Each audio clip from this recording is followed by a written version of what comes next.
Alam mo ba na nakasave sa Facebook mo ang mga contact sa phone mo?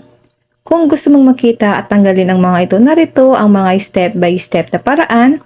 Gawin natin ito ngayon. Una, buksan natin ang ating Facebook app at pumunta sa ating profile. Tap lang natin yung profile. Tap 3 lines. Tap Settings and Privacy. Tap Settings.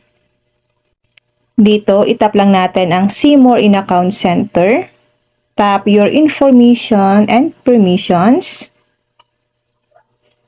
Tap Upload Contacts. Piliin lang natin ang Messenger. Tap Manage Contacts. Lalabas dito yung mga contact na nakasave sa ating phone at nakasave din siya guys dito sa ating Facebook. So para ma-delete yan, para maging secure ang ating mga contact, tap lang natin ang Delete All Contacts. Then ito guys, Upload Contacts, tap lang natin ito. I-turn off po natin.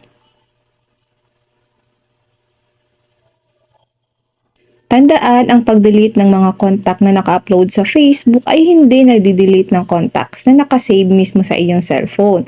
Ang tinatanggal lamang ay ang mga kopya ng contact information na na-upload sa Facebook.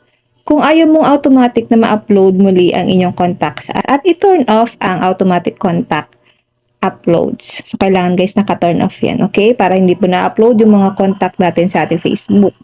Mahalagang malaman na maaaring mag-iba ang pangalan o lokasyon ng setting depende sa version ng Facebook app at sa iyong device. Kaya kung hindi mo makita agad ang option, gamitin ang search bar sa setting at i-search ang contacts o upload contacts.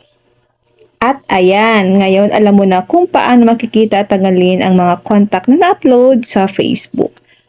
Kung nakatulong sa iyo ang tutorial na ito, i-like at i-share para sa mas marami pang makatanggal ng mga hindi na kailangang contact data sa kanilang Facebook account.